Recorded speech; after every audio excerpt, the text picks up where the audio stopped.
मंचावरील सर्व मान्यवर, सगळ्यांची नावं घेत बसत नाही, इथे लिहिलेले आहेत. त्यांनी वेळ खूप जातून सगळ्यांनी सगळ्यांची नावं खूप वेळा घेतलेली आहेत. त्यामुळे आपल्याला सर्वांना परिचय झालेला आहे. त्या सर्व मान्यवरांना अभिवादन करतो. इथे जमलेल्या सर्व परतूर निवासियांना, पत्रकार बंधूंना सगळ्यांना रामराम. मगाशी दासू म्हणाला तसं पुरस्कार गल्लोगल्ली झालेले असतात. किती पुरस्कार मिळाले, काय नाव मिळाले ते वाचित नाही, ते बायोडाटा पाठविला तर त्याच्यातले अर्धे चुकीचे वाचते. सगळ्यात आधी माझं जन्म छत्रपती संभाजीनगरच्या घाटी रुग्णालयात झाला, हे तुम्हा सगळ्यांना सांगतो. नाही तर बऱ्याचदा तुम्ही कुंथलगिरीला जन्मले का, मादळमोहीला जन्मले का, जे नाव घेतले कॅरेक्टरचे तिथंच जन्मलेत का असं म्हणते. पण अर्थात मराठवाड्यातच जन्मलेला असल्यामुळे कुठल्याही गावचं मी तिथं फार वाद घालीत नाही. मी म्हणतो हो, तिथंच जन्मलो. जन्मदिनांक 22 जुलै 1973 आहे, कारण आईने मला सांगितलं आहे. त्याच्यामुळे ते खरं असेल. त्याची तारीखही वेगळीच पडते माझी त्या विकिपीडियात. कोणीतरी 22 जून करून टाकलं तर पुन्हा धिंगाणा. आज हा पुरस्कार मला स्वर्गीय भाऊसाहेबांच्या नावाने जो मिळालेला आहे, त्याचं वर्णन मी एवढंच करेल की शाळेमध्ये एखाद्या मुलानं खूप चांगलं चित्र काढलं आणि त्याला शाळेत बक्षीस मिळालं, तर ते चित्र आणि बक्षीस घरी ज्या गतीने तो आणून दाखवतो, ज्या आनंदाने दाखवतो आणि त्याला घरात जी शाबासकीची थाप मिळते, ती या पुरस्काराच्या निमित्ताने मला मिळाली असं मी मानतो. कारण ह्याला 2-3 पदर आहेत. एकतर दासू माझा खूप जवळचा मित्र आहे. मुंबईत माझा प्रवेश जो झालेला आहे तो दासूमुळे झालेला आहे. ती पायवाट दासूने तयार केलेली आहे. त्यामुळे त्याचा फोन आल्यानंतर मी नकार देणं शक्य नव्हतं हे त्यालाही माहिती आहे. त्यामुळे मी आज हा पुरस्कार, आणि दुसरं भाऊसाहेबांविषयी त्यांनी जे सांगितलं ते मला इतकं भावलं. गंमत अशी असते पहा, मनोहर तल्लारांची माणूस ही कादंबरी आहे. आणि त्याला खूप पुरस्कार मिळालेत कादंबरीला. पण परतूरला तुम्हाला माणूस सापडला हे जास्त त्यातलं महत्वाचं आहे असं मला वाटतं.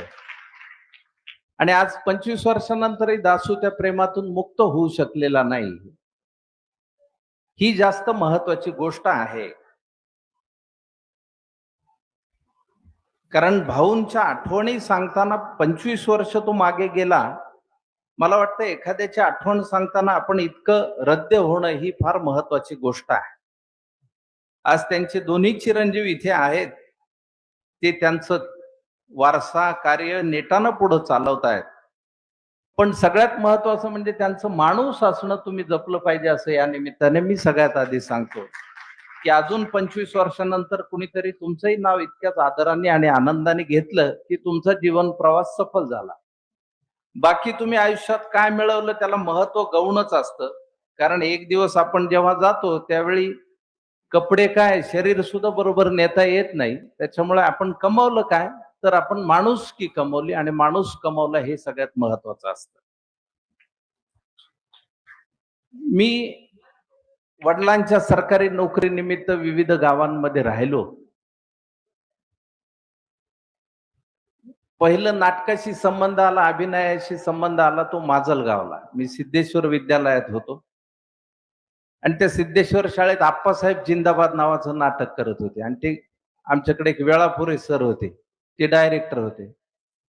अनिल कपूर जसा दिसतो तसे ते दिसायचे, केस फिस त्यांचे. तर मला वाटतं त्या त्यांच्या दिसण्यामुळेच त्यांना डायरेक्शन दिलं असेल असं आजपर्यंत मला वाटत आलेलं.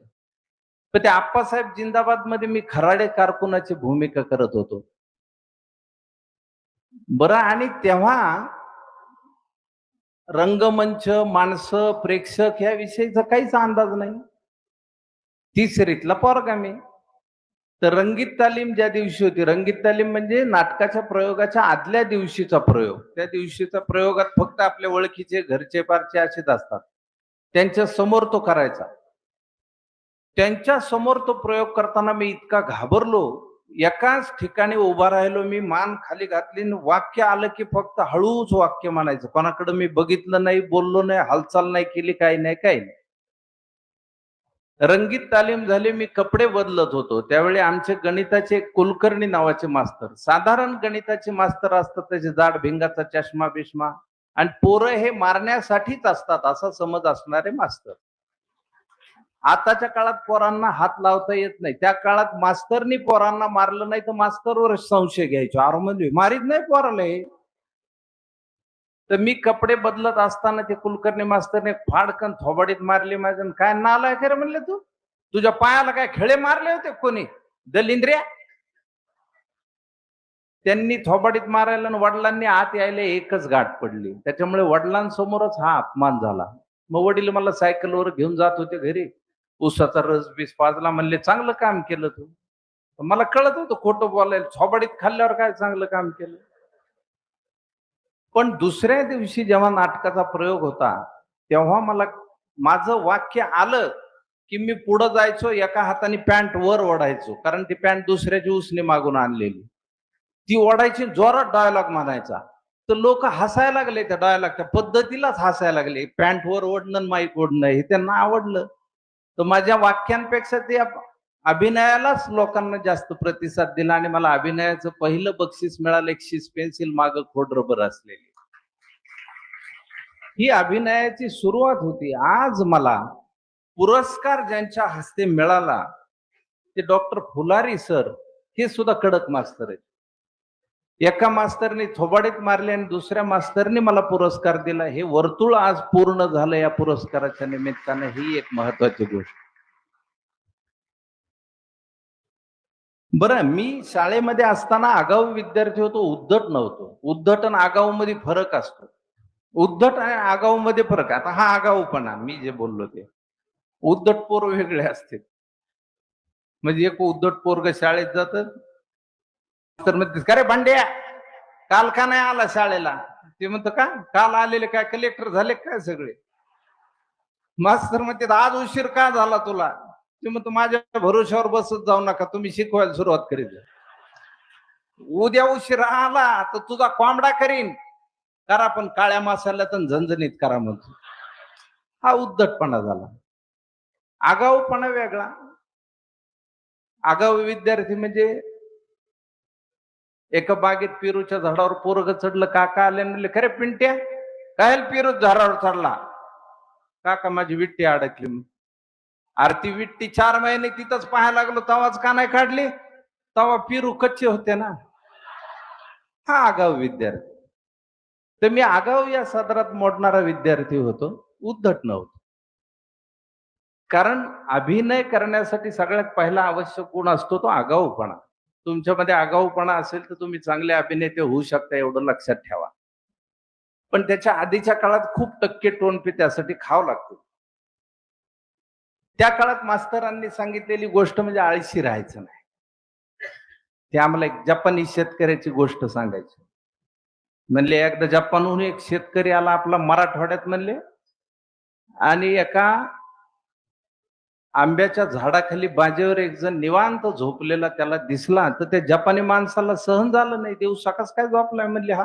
त्याला उठविलं, म्हणला मित्रा हे सगळं पसरलंय ते शेत कुणाचं आहे? हे म्हणलं आपलंच आहे.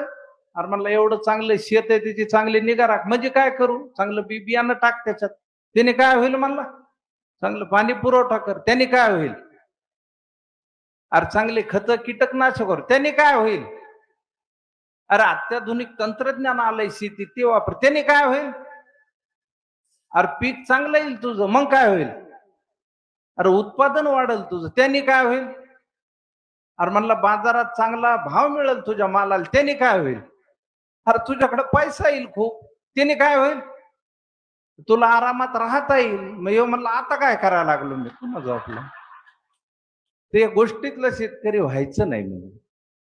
कारण आमचे इतिहासाचे पाटील सर शाळेतले एखादं उत्तर आलं नाही की जवळ बोलवायचे, थोबाडीत मारायचे. काय नालायक रे, तुला एवढं साधं उत्तर येत नाही? तुझं म्हणजे जन्माला आले मेले फुकटचा हेलपाटा झाला. तर आपला फुकटचा हेलपाटा होऊ नये ही खुणगाट खूप लहानपणीपासून मनाशी बांधलेली असल्यामुळे हा प्रवास सुरू झाला. त्यानंतर मी छत्रपती संभाजीनगरला आलो पदवीच्या शिक्षणासाठी. त्या पदवीच्या शिक्षणाच्या वेळी खूप नाटकं, एकांकिका आणि ज्या एकांकिकेनी आम्हाला नाव मिळवून दिलं, ती एकांकिका दासू वैद्यांनी लिहिलेली होती, देता आधार का करू अंधार. त्या मानपत्रात ज्या देता आधार का करू अंधारचा उल्लेख आहे ती दासून लिहिली. आणि त्या एकांकिकेची जन्मकथा खूप भारी आहे. म्हणजे काय झालं, की आम्हाला लोक म्हणायचे, की तुम्ही मी आणि मंगेश देसाई अशा दोघांचाच ग्रुप होता ना. आम्ही दोघंच नाटकं करायचो. मंगेश देसाई आता निर्माता आहे, अभिनेता आहे. धर्मवीर सारखा पिक्चर त्याने केला त्यामुळे तुम्हाला माहिती आहे मंगेश. तर मंग्यानी मी असं ठरवलं एक दिवस, की आपण एक चांगली एकांकिका बसू ज्याच्यामध्ये सगळा सेट बीट सगळं व्यवस्थित असेल आणि लोकांना असं असं दाखवू की आपल्याला सगळंच येते. बरं त्या डायरेक्शन मी करायचो, मेन रोल मंग्या करायचा आणि जो छोटा रोल असेल तो मी करायचो. असा आमचा अलिखित करार होता. आता अंधार यात्री नावाची एकांकिका आम्ही करत होतो. तर त्या अंधार यात्रेला मला असं करायचं होतं डायरेक्टर म्हणून, की 2 मसन जोग्यांवरची एकांकिका, जे स्मशानात राहणारे समाज आहे. तर मुलगा आणि बापामधला संघर्ष असं एकांकिकेचं हे होतं. बाप म्हणतो की आपण हे प्रेत जाळतो आणि लोक जे देतात त्याच्यावर जगतो, हीच आपली परंपरा, असंच राहायला पाहिजे. आणि मुलाला त्याचा विरोध आहे. मुलगा म्हणतो मला हे मान्य नाही. तो म्हणतो डॉक्टर बाबासाहेब आंबेडकरांनी जे सांगितलंय, शिक्षण हे वाघिणीचं दूध आहे, जो पिल तो गुरगुरल्याशिवाय राहणार नाही, मला त्या मार्गाने जायचंय म्हणतो. बापाशी भांडतो, शहरात जातो, मग पडेल ते काम करतो तिथं शहरात आणि शिक्षण पूर्ण करतो. आणि शिक्षण पूर्ण केल्यानंतर त्याला नोकरी लागते आणि ही बातमी द्यायला तो गावाकडे वापस येतो. तो बघतो तो स्मशानात बाप मेलेला आहे. आणि मग बापाची चिता तिथं पेटवून त्या चितेच्या प्रकाशात तो शेवटचं स्वगत म्हणतो आणि प्रकाशाच्या दिशेने चालायला लागतो. आता डायरेक्टर म्हणून मला असं करायचं होतं, की चिता ज्वलंत दाखवायची होती. हा एक प्रयोग होता. दासूला आठवत असेल. संत एकनाथला प्रयोग होता. आणि मी ती चिता व्यवस्थित आणि आता ती जिवंत कशी दाखवायची? तर एक आमचा कार्यकर्ता मागे बसवला होता चितेच्या, ज्याच्या हातात रॉकेलच्या गोळ्याचा स्टँड दिला होता. आणि मंग्याने येऊन काय करायचं? तर तिथं फक्त ती माचीस पेटवायची आणि एका बोळ्याला आग लावायची, की ते बोळे पेटत असे जाणार, स्टेजवर अंधार होणार आणि मग ती अशी चिता पेटलेली दिसणार. असं डायरेक्टर म्हणून माझं म्हणणं. ऐन प्रयोगात चिताच पेटली नाही. आणि मंगेश डायलॉग सुरू झाले. अरे म्हणलं काय भानगड आहे ही? बरं मला मान वळवून बघता येईना कारण मी मेलेला आहे. हळूच डोळे बारीक करून बघितलं तर लाईट चालू अर्धीच्या आहे म्हणलं. आणि ती चिता पेटली नाही हे पहिल्यांदा मला कळलं, कारण त्या कार्यकर्त्यांनी शिवी घातली, जमा आयला उगच बसवलंय आम्हाला इथं असं म्हणून तिथं कळलं ते. मग ते सगळी झाली एकांकिका, टाळ्या बिळ्या पडल्या, पडदा पडला, की मी आपलं मंगेशी भांड काय म्हणलं रे तुला तुला एक माचीस पेटविता येत नाही का? म्हणलं एवढं मी सगळं रचलं होतं. तो म्हणला माचीस मध्ये एकच काडी होती. मी पेटवायला गेलो तो गुल तुटलं आणि उडला म्हणला कुठतरी. आता गुल शोधू का डायलॉग म्हणू म्हणला. मग तेव्हापासून आम्ही लक्षात ठेवलं, की सिगरेट बिड्या वाढणारे मित्र जवळ ठेवायचेच नाहीत. कारण आम्ही माचीस नवी आणली होती, पण ते माग कोणतरी शुभेच्छा द्यायला आलं, त्याने नवीन टाकली आणि त्याची एक काडी असलेली ठेवली तिथं. अशा धडपडीतनं आम्ही शिकत शिकत पुढं. बरं, देता आधारचा एक किस्सा आहे. देता आधार का करू अंधार, ही एकांकिका लिखित कशी झाली? मग अंधार यात्रेला 2-3 स्पर्धांमध्ये 14 बक्षीस मिळाले आणि मग मंगेशचा कॉन्फिडन्स वाढला. मग जेव्हा आम्हाला हे बक्षीस मिळाले त्यावेळी आम्ही हॉटेलमध्ये बसून जेवत होतो. पारितोषिक मिळाले, आहाहा! आनंद झालेला. आणि मला आठवतं 23 जानेवारी 1994 असा तो दिवस होता. तर आम्ही गप्पा मारत असताना मंग्या म्हणला, मी मुंबईच्या एकांकिका स्पर्धेची म्हणला एंट्री भरली. ₹300 दिलेत म्हणला त्याचे. म्हणलो, "हां? कधी एकांकिका?" तो म्हणला 26 तारखेला. मी म्हणलं, "वेळ आहे, महिना आहे अजून." तो म्हणला, "नाही, नाही आत्ता 26." आम्ही 23 जानेवारी रात्री बोलतोय हे. अरे म्हणलं येडायस का काय, एकांकिका लिहावं लागती, पाठ करावं लागती, डायरेक्ट कशी करणार? अरे काही नाही, मग तालीम स्वरूपाचा प्रयोग करायचा. आणि मग लिहावं तर लागल ना, तालीम म्हणजे तिथं जाऊन काही कसं बोलता येईल. त्याच्यावर आम्ही बरंच बोललो. मग तो म्हणला मग दासूला सांग ना लिहायला. दासू तेव्हा विद्यापीठात MA करत होता. आणि मी सकाळीच हॉस्टेलमध्ये सायकल मारीत दासूकडे गेलो. म्हणलं दशा अशी अशी एकांकिका आहे आणि आधार हा विषय म्हणलं त्याच्यावर लिहायची. तो म्हणलं माझी आधी एक ऑलरेडी लिहून झाली आणि त्यांची रंगीत तालीम आहे आज. म्हणलं तुम्ही येडे आहेत का काय, असं कसं लिहून होईल? मग दाशाने जवळजवळ हाकलूनच दिलं मला. त्यांनी काही एकांकिका लिहायला होकार दिला नाही. मी म्हणलं आता दुसऱ्या ग्रुपसाठी लिहिली, ते मोठे लोक, आपण काय म्हणलं गरीब माणसं, दोघाचाच ग्रुप, हे कशाला आपल्याकडे बघते. म्हणलं साहित्यिक माणसं. मी आलो कॉलेजला, तर आमच्या कॉलेज समोर, सरस्वती भुवन कॉलेज समोर एक नारायणची टपरी, आमचा अड्डा होता, भजिका आणि चहा याच्यासाठी आम्ही विद्यार्थी वर्ग तिथं बसलेला असायचो. मी मग बसलो होतो ना, ह्याच्याकडे लुना होती तेव्हा. हा लुना घेऊन आला त्या अड्ड्यावर. तर लुना घेऊन आला तर तिथं बसला आमच्या शेजारी. तर आम्ही त्याच्याकडे बघितलंच नाही, राम राम नाही काही नाही. दाशाने चहा मागवला. तर मग मी मंग्याला बोलू लागलो, सासू बोले सोने लागे, असं म्हणजे दाशाला लागेल असं मी मंग्याशी बोलू लागलो. म्हणलं तुम्ही कशाला आमच्याकडे बघता, आम्ही खेड्यातले येडे, आम्ही भाज्याला म्हणतो पेढे, आणि तुम्ही कायला पाहता ना आमच्याकडे? तुम्ही असं शहरी माणसांना लिहून देणार, चांगलं लिहून देणार, आमच्याकडे कायला पाहता? आणि मंग्या हसायला लागला. आणि जवळपास हे अर्धा पाऊण तास, 1 तास चाललं. दासूने दुसरा चहा मागवला, तो प्यायला. आणि निघताना तो म्हणला बरं संध्याकाळी एकांकिका घेऊन जा म्हणला. आणि तो हॉस्टेलला गेला आणि त्याने 1 टाकी एकांकिका लिहिली, देता आधार का करू अंधार नावाचे. अशा पद्धतीची प्रतिभा असणारा तो साहित्यिक आहे. तो केवळ मराठवाड्यातच राहिला म्हणून आज आपल्याला तो मिळतोय. तो जर पुण्या मुंबईत असता तर आज खूप मोठा साहित्यिक, खूप मोठा कलावंत तो असता, याची मी तुम्हाला आत्ताच खात्री देतो. फुलारी सर म्हणले तसंच आहे. तुम्ही आम्हाला केव्हाही सांगा सर, तुम्ही आमच्याकडे असं काही म्हणायचं खारीचा वाटा बिटा म्हणू नका, आम्हाला बोलवा. आमच्याकडे असं असतं पद्धत, आमच्याकडे खारीचा वाटा बिटा, ए इकडे ये, तुझं घे इथं बोलून काय आहे ते, अशा पद्धतीची आमची पद्धत आहे.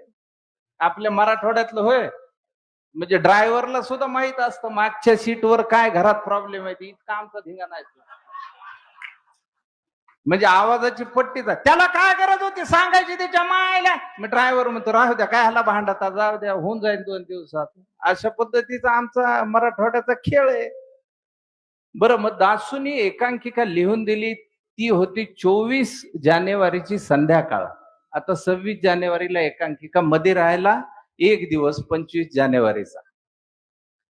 मग 24च्या संध्याकाळपासून ते 25च्या रात्रीपर्यंत आम्ही पाठांतर करत बसलो. मांजर सुंबेकर आणि कृष्ण अशी 2च पात्र. कृष्णाचं पात्र मंगेश करत होता आणि मी मांजर सुंबेकरचं पात्र करत होतो.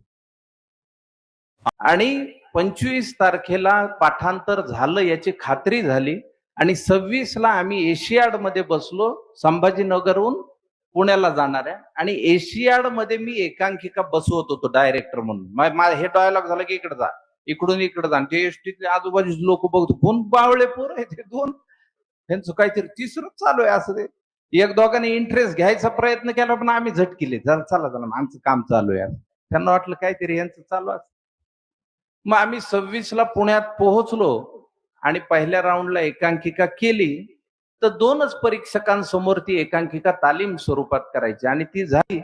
आणि दोन्ही परीक्षकांचे चेहऱ्यावरची माशी सुद्धा हल्ली नाही. बाहेर आल्यावर मंगल मी शिव्या घातल्या. म्हणलं काही करतो का रे, काय आला आपण, चला आता म्हणलं पुन्हा वापसची एसटी कधी बघून जाऊ वापस.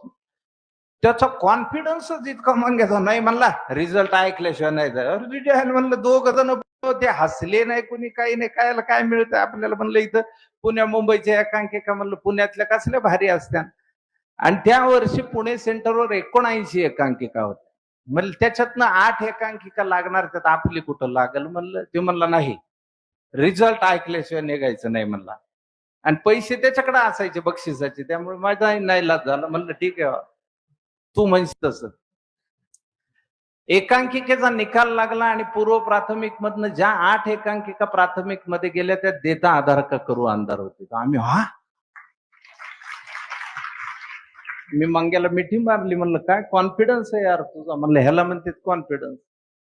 मग प्राथमिकला संध्याकाळी पुण्यातच एकांकिका केली, त्यावेळी थिएटर गच्च भरलं होतं आणि जे परीक्षक मंगेश कुलकर्णी त्यांनी आमची एकांकिका बघितली, ते शेजाऱ्यांना सांगत होते, बघा बघा आता हा पंच बघा, हे चांगलं आहे, असं असं आम्हाला दिसत होतं.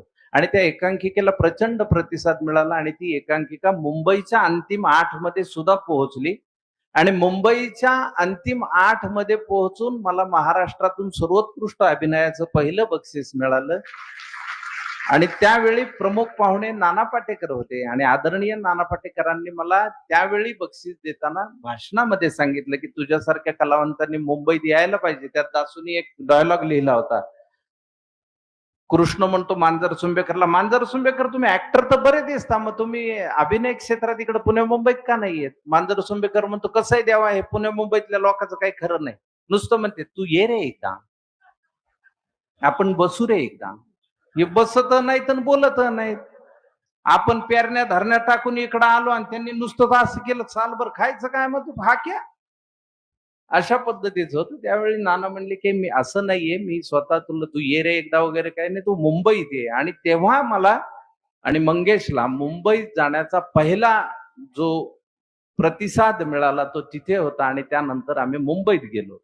पण देता आधारच्या एक गंमत अशी, हिंगोलीला स्पर्धा होती आणि कृष्णाच्या एंट्री नंतर महाभारतचं म्युझिक वाजायचं आणि तेव्हा महाभारत सिरियल फेमस होती. आता जुन्यांना माहितच, महाभारत रविवारी रस्ते सामसूम असायचे सकाळचे, तर ते म्युझिक लागायचं आणि म्युझिकवर माझे वाक्य काही दासूने लिहिले होते की दिसला कृष्ण किंवा जो महाभारत, दिसला कृष्ण किंवा जो महाभारत. म्युझिक द्यायला तरी काय बुद्धी लागते आपल्याकडे. श्रुती सोडली करत, किशोरी आमोन करत, शोभा गुरुटे, कोणालाही सांगायचंय बाई मांजर सोंब्याची एकांकिका आडली 2-4 आला फांता का, बाई काय नाही म्हणत्याला. अशा पद्धतीची वाक्य होती. तर ते हिंगोलीच्या स्पर्धेत कृष्णाची एंट्री झाली आणि म्युझिकच वाजलं नाही आणि म्हणलं ही तर बोंब झाली, आता बोलायचं काय. मग हातात गोवर्धन पर्वत घेऊन मागे आपलं व्यंग्याच्या तिथं मी त्याला हळूच बाजूला सरक म्हणलं, त्याच्या मागे आमचा म्युझिकवाला बसला होता. म्युझिकवाल्याला खून केली, म्हणलं आवाज वाढव, प्रेक्षकांना कळणार नाही अशा बेताने. त्याने आवाज वाढवला आणि मला म्युझिक नाहीच. आता प्रेक्षकांमधनं आरडाओरडा सुरू व्हायच्या आत मी म्हणलं की चला काहीतरी तर बोलावं लागलं. म्हणलं वाजवणार होतास ना महाभारतचं म्युझिक, पाहिली मी कॅसेट तिथं, आणि मग कंटिन्यू केलं. एकांकिका झाल्यावर म्हणलं काय रे तुला 4 क्यूज आहेत आणि तुला म्युझिक नाही हे वाजवतात. म्हणलं वाजवलं ना, तो आवाज मोठा कर म्हणला तर केला मी. गडबड अशी झाली होती की हेडफोनची पिन टेप मध्ये आणि हेडफोन त्याच्या कानाला, त्यामुळे ते हळूही महाभारत त्यालाच ऐकू आलं, जोराचंही त्यालाच ऐकू आलं. तर ही धडपड करत आम्ही मुंबईपर्यंत पोहोचलो आणि त्या गोष्टीला जबाबदार दासू वैद्य असल्यामुळे दासूने आमचा प्रवेश मुंबईतला सुकर केला आणि तो आजही मराठवाड्यात आहे. इथली पायवाट तो अतिशय चांगली करतोय, ही त्यातली महत्वाची गोष्ट आहे. त्यामुळे फुलारी सर, तुम्ही जेव्हा म्हणालात की दासूने वर्कशॉप घेतलं पाहिजे, तुम्ही फक्त त्यांना सांगा आणि ते कोणालाही बोलवू शकतात याची मला खात्री आहे. कारण परवाच्या मराठी गौरव भाषा दिनाच्या दिवशी आशुतोष गोवारेकरांनी जी कविता वाचली ती दासूनी लिहून दिलेली आहे, हे आपल्या सगळ्यांना माहित असेल. दासूलाच इतके बक्षीस मिळालेले आहेत सिनेमांसाठी. संत तुकाराम चित्रपटातील गाणी असतील, त्या चंद्रकांत कुलकर्णीच्या बहुतांश सिनेमात गाण्यांची बक्षिसं जी आहेत गीतकार म्हणून दासू वैद्यांना मिळालेली आहेत. आता त्याचे पुरस्कार तो मराठवाड्यातच राहत असल्यामुळे कधी सांगणार नाही, पण मला सांगण्याचा योग आलाय, ही माझी महत्वाची गोष्ट आहे असं मला वाटतं की आपल्या मराठवाड्यात सुद्धा इतके प्रतिभावंत लोक आहेत. आमच्याकडे सर कसं आहे माहितीये का, आमची काळी माती आहे आणि आमच्याकडे जमीन इतकी सुपीक आहे की तुम्ही ज्वारीचे दाणे जरी नुसते टाकले तरी नंतर पीकच काढून आणायचं, अशी आमची माती आहे. त्यामुळे आमच्याकडे कलावंतांची प्रतिभा, आता ती लेकरू गायलं, तिचा किती सुंदर आवाज आहे, तिला तशा पद्धतीचा मार्ग मिळणं एवढंच तो. त्यामुळे परतूरच्या भूमीमध्ये कलावंत नाहीत यावर माझा विश्वास नाही. कलावंत आहेत, त्यांना फक्त तो रस्ता मिळणं महत्वाचं आहे. आणि आपण तसे दुष्काळी एरियात राहत असल्यामुळे आपला मार्ग आपण शोधतोच, ही महत्वाची गोष्ट आहे. तर पुढे मुंबईत गेल्यानंतर मी आमदार निवासात राहायचो. आता मगाशी आकाश साहेब म्हणले राजकारणात जा, पण तसं नाही. मी आपलं मार्केट कमिटीतही नाही जाणार, राजकारण कुठे घेऊन बसला. पण मी आमदार निवासात राहायचो. त्याचं कारण काय? ते तिथं फुकटात राहता येईल. आणि नरिमन पॉइंट सारख्या ठिकाणी फुकट राहायला मिळणे ह्याच्यापेक्षा काय आनंद असतो. आमदार साहेबाची चिठ्ठी घेऊन जायची, कुणी तपासायला आलं की त्या डेटवर तारखेवर बोट ठेवायचं ना, आजच आलो म्हणायचं सकाळी. आणि नंतर ते ओळखायला लागले आमदार निवास आहे, हे तर दररोज दिसतंय इथे तिच्या. त्यांनीच सुचवलं की त्या पासवर तारीख नको टाकी जाऊ, म्हणजे तुझं काम होत जाईल, केव्हा तोच पास वापरता येईल तुला. असं त्यांनीच मला सुचवलं. तिथं मी राहत होतो. तिथून जवळ एक NCPA म्हणून संस्था आहे, national centre for performing arts.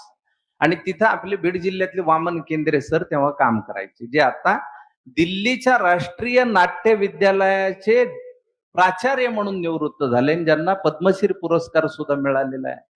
तर ते वामन सर मला म्हणायचे, अरे तू काय त्या आमदार निवासात पडी का असतो रे, इथे NCPA येऊन लायब्ररीत वाचन करत जा. म्हणलं सर माझ्याकडे पैसे नाहीत फी भरायला. अरे म्हणले 25 रुपये वार्षिक वर्गणी, तुला नाही जमले तर मी देत जाईन तुझे, येत जा इथं. म्हणलं तसं का होईना, तिथं पडी का असतो ते इथं वाचत जाऊ. म्हणलं त्याला काय. मी पहिल्या दिवशी लायब्ररीत गेलो तो लायब्ररीच आवडली मला.